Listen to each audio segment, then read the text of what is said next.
الحمد لله رب العالمين، والعاقبة للمتقين، والصلاة والسلام على أشرف الأنبياء والمرسلين وعلى آله وصحبه أجمعين. أما بعد، فأعوذ بالله من الشيطان الرجيم. بسم الله الرحمن الرحيم. ولا تطع كل حلاف مهين هماز مشاء بنميم. صدق اللہ العظیم. حاضرین گرامی، پردہ نشی مائیں اور بہنیں، اللہ تبارک و تعالیٰ نے ہمیں جو اسلامی نظام دیا ہے، اس نظام میں اس بات کا ہمیں پابند بنایا گیا ہے کہ ہماری ذات سے کسی دوسرے کو کسی طرح سے بھی تکلیف نہ پہنچے. دل آزاری، کسی کا دل دکھانا، کسی کو ستانا، کسی کو برا بھلا کہنا، یہ قطعاً ہمارے مذہب میں درست نہیں ہے.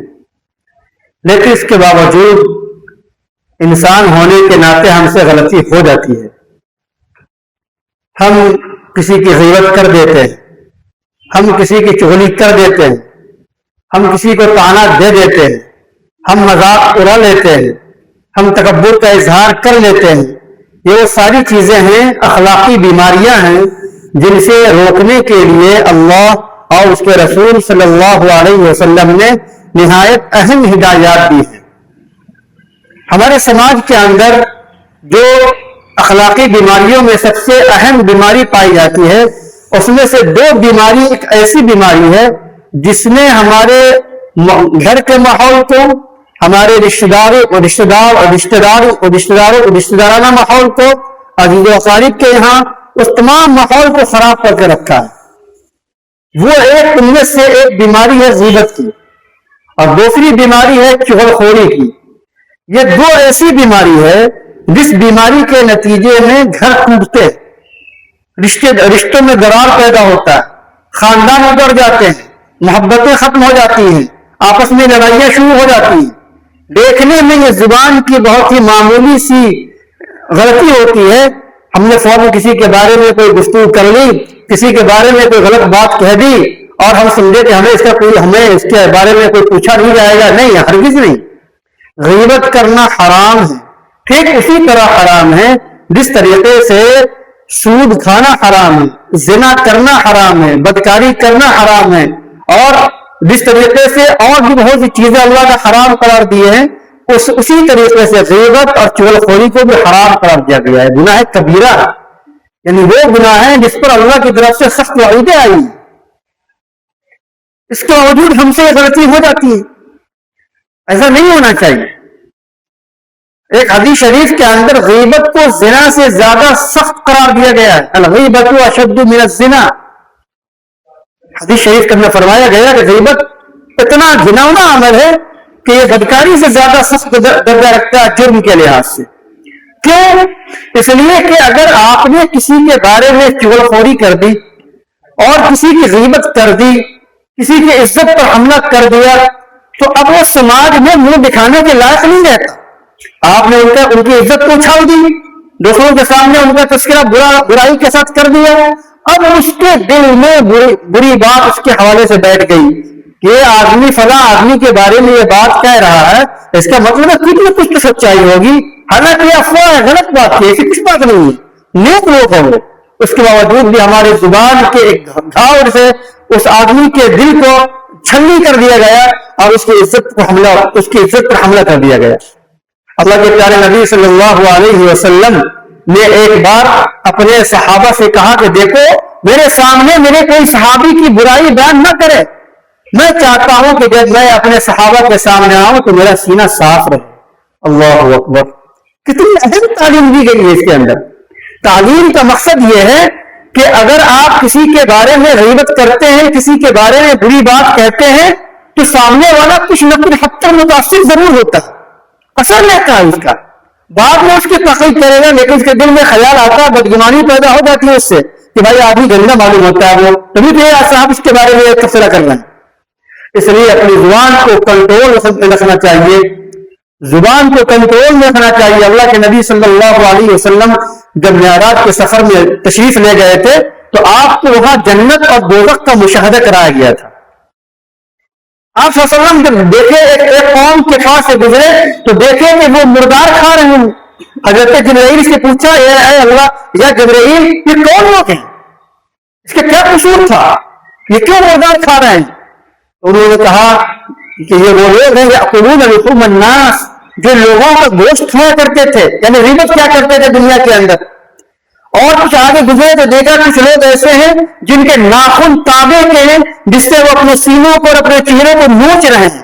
ان سے پوچھا گیا جبرائیل علیہ السلام سے کہ اے جبرائیل یہ کون لوگ ہیں؟ تو ان کے بارے میں بھی یہی بات بتلائی کہ یہ لوگ چغلی کیا کرتے تھے, غیبت کیا کرتے تھے دوسروں کی.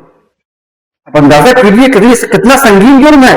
غیبت کے بارے میں جو کہا گیا ہے کہ وہ ایسا ہے جیسے کوئی آدمی اپنے مرے ہوئے بھائی کا گوشت کھائے. اس کو اللہ کے نبی صلی اللہ علیہ وسلم نے مثال دے کر سمجھایا. اور کبھی کبھی ایسا ہوا ہے, حضرت عائشہ رضی اللہ تعالی عنہا خود فرماتی ہیں کہ میں اپنے گھر میں بیٹھی ہوئی تھی, میرے ساتھ ایک خاتون بیٹھی ہوئی تھی, میری زبان سے ایک جملہ نکل گیا کہ اس کا دامن بہت لمبا ہے, یعنی اشارہ یہ تھا کہ یہ بہت لمبی خاتون ہے. گویا کہ ان کے لمبا ہونے پر حضرت عائشہ رضی اللہ تعالیٰ عنہ کے زبان سے ایک اچھا نامناسب جملہ نکل گیا. کسی کا قد لمبا ہو, کسی کا چھوٹا ہو, ہمیں کہنے کی حق نہیں. اللہ کے نبی صلی اللہ علیہ وسلم موجود تھے, گھر کا معاملہ تھا, آپ چاہتے تو معاملے کو دبا دیتے, لیکن چونکہ امت کی اصلاح کرنی تھی آپ نے اپنے زوج مطہرہ سے فرمایا الفظی تھوکو تھوکو. جب تھوکا تو ان کے منہ سے گوشت کا لفڑا گرا. ایسے ہی دو عورتوں کے بارے میں آیا کہ دو عورتیں آپس میں بیٹھ کر باتیں کر رہی تھی. دوسرے آدمی کے بارے میں بات بہت ابتدائی مرحلے میں شروع ہوئی, پہنچتے پہنچتے غیبت پہ پہنچ گئی. اس کے پیٹ میں مروڑ پیدا ہونا شروع ہو گیا, بے چین ہو گئی. اللہ کے نبی صلی اللہ علیہ وسلم کی خدمت میں لایا گیا, بتلایا گیا کہ ایسا ایسا معاملہ ہے. یہ دونوں بات کر رہی تھی اور اچانک ایسی صورتحال پیش آئی. آپ نے کہا ایک برتن لاؤ, اور برتن منگوایا گیا اور کہا اس میں قے کرو. جب قے کیا تو اندر سے پورا گوشت کے ساتھ گوشت کی قے ہو رہی تھی. آپ اندازہ کیجیے کتنا سنگین جرم ہے, کتنا سنگین جرم ہے. اس لیے اپنی زبان کو کنٹرول میں رکھنا چاہیے. اللہ کے پیارے نبی صلی اللہ علیہ وسلم ایک بار قبر کے پاس سے گزر رہے ہیں تو آپ نے دیکھا کہ صحابہ کے ساتھ تھے. آپ نے کہا رکو رکو. صحابہ نے کیا کیا ماجرا یا رسول اللہ؟ کہا کہ یہاں پر دو قبر ہے, ان دونوں کو عذاب قبر ہو رہا ہے, یعنی قبر کے اندر اس کو تکلیف نہیں. اس کے بعد اللہ کے نبی صلی اللہ علیہ وسلم نے فرمایا کہ ان دونوں کو عذاب قبر ہو رہا ہے, یہ کوئی بہت بڑے گناہ کی بنا پر نہیں ہو رہا. ایک اس میں سے ایسا تھا جو پیشاب سے نہیں بچا کرتا تھا, یعنی اگر وہ پیشاب کر رہا ہے اس کے چھینٹے کپڑے پڑ رہے ہیں احتیاط نہیں کرتا تھا. ہماری مائیں بہنیں اس کا خاص طور پہ خیال نہیں کرتی ہیں. گھر میں چھوٹا بچہ ہوتا ہے بہت گود کے اندر, وہ پیشاب کر دیتے ہیں تو ہم اس کو گود میں لیے رہتے ہیں. یہ درست نہیں ہے, یہ گناہ کی بات ہے. یہ قبر میں عذاب کا ذریعہ بنے گا. یہ بڑے آدمی کے بارے میں صرف بات نہیں کی گئی ہے, بلکہ وہ اونٹ کے پیشاب سے نہیں بچا کرتا تھا اس کے بارے میں کہ وہ اونٹ پالتا تھا اور پیشاب کیا کرتا تھا, اس کی صفائی وہ مشغول رہتا تھا, اس کے چھینٹے کو پڑا کرتے تھے. تو اب بتائیے انسان کا پیشاب تو اور ناپاک ہے. تو ایک گناہ اس بنا پر ہو رہا تھا ایک شخص کو, اور دوسرے شخص کے بارے میں فرمایا کہ اس کو جو عذاب قبر ہو رہا ہے اس لیے کہ چغلی کیا کرتا تھا. اس کے بعد اللہ کے نبی صلی اللہ علیہ وسلم نے ایک ٹہنی منگوائی کھجور کی, جو بالکل تر و تازہ تھی, اور اس کو دو حصوں میں چیر کر دونوں کے قبر پر ڈال دیا. صحابہ کرام نے فوراً پوچھا یا رسول اللہ آپ نے ایسا کیوں کیا, آپ نے دونوں ٹہنی کو کیوں گاڑ دیا؟ کہا کہ اس لیے کہ جب تک یہ خشک نہ ہو جائے, سوکھ نہ جائے, اس وقت تک اس کو عذاب ذرا کم ہو. تو یہ اللہ کے نبی نے ہمیں تعلیم دی ہے, یہ شریعت نے ہمیں تعلیم دی ہے. کسی کی عزت و آبرو پر حملہ کرنا بالکل جائز نہیں ہے.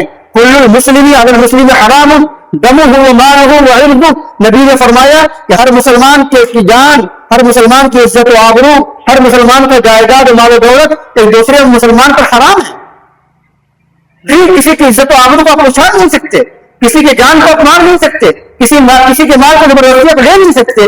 یہ اسلامی تعلیمات, یہ معاشرے کو درست کرنے کا طریقہ, یہ اپنے گھروں کو درست کرنے کا طریقہ. ہم لوگ عہد کریں اس ماہ رمضان مبارک کے اندر کہ ہم اپنے زبان پر خاص طور پر کنٹرول کریں گے. اللہ کے نبی صلی اللہ علیہ وسلم نے فرمایا لوگوں اپنے زبان پر کنٹرول رکھا کرو. صحابہ نے پوچھا کیوں؟ آپ نے فرمایا اس لیے کہ جہنم میں لے جانے کا اہم ذریعہ زبان کی بے احتیاطی.